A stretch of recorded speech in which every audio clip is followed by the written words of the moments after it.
once. Both of them kissed Gabriel's wife, said she must be perished alive, and asked was Gabriel with her.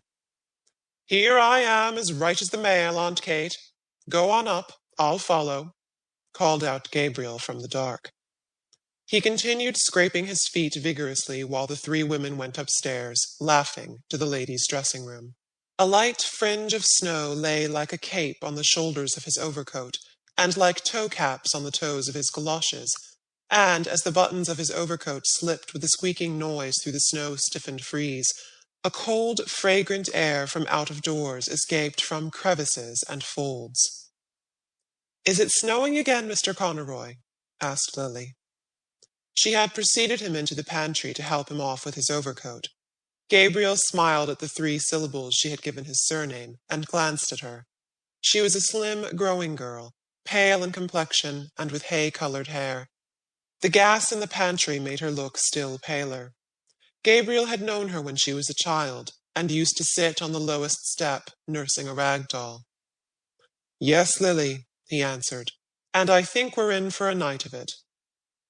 He looked up at the pantry ceiling, which was shaking with the stamping and shuffling of feet on the floor above, listened for a moment to the piano, and then glanced at the girl, who was folding his overcoat carefully at the end of a shelf.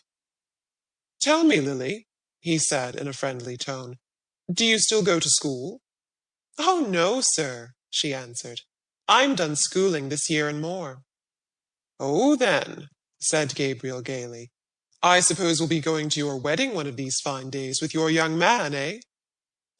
The girl glanced back at him over her shoulder, and said with great bitterness, "The man that is now is only all palaver, and what they can get out of you." Gabriel coloured, as if he felt he had made a mistake, and, without looking at her, kicked off his galoshes and flicked actively with his muffler at his patent leather shoes. He was a stout, tallish young man. The high colour of his cheeks pushed upwards even to his forehead, where it scattered itself in a few formless patches of pale red, and on his hairless face there scintillated restlessly the polished lenses and the bright gilt rims of the glasses which screened his delicate and restless eyes. His glossy black hair was parted in the middle, and brushed in a long curve behind his ears, where it curled slightly beneath the groove left by his hat. When he had flicked lustre into his shoes, he stood up and pulled his waistcoat down more tightly on his plump body. Then he took a coin rapidly from his pocket.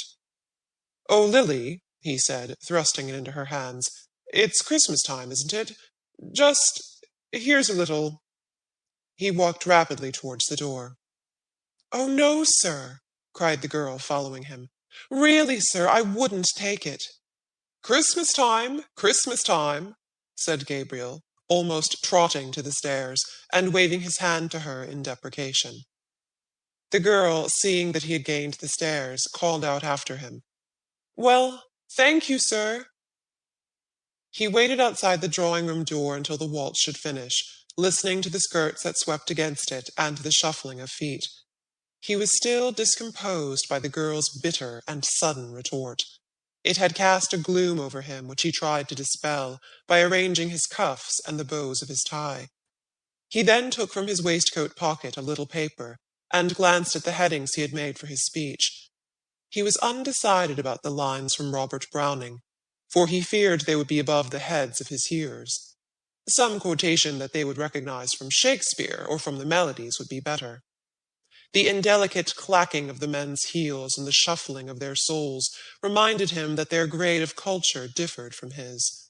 He would only make himself ridiculous by quoting poetry to them which they could not understand. They would think that he was airing his superior education.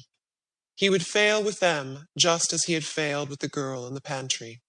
He had taken up a wrong tone. His whole speech was a mistake from first to last, an utter failure. Just then his aunts and his wife came out of the ladies' dressing-room. His aunts were 2 small, plainly dressed old women. Aunt Julia was an inch or so the taller.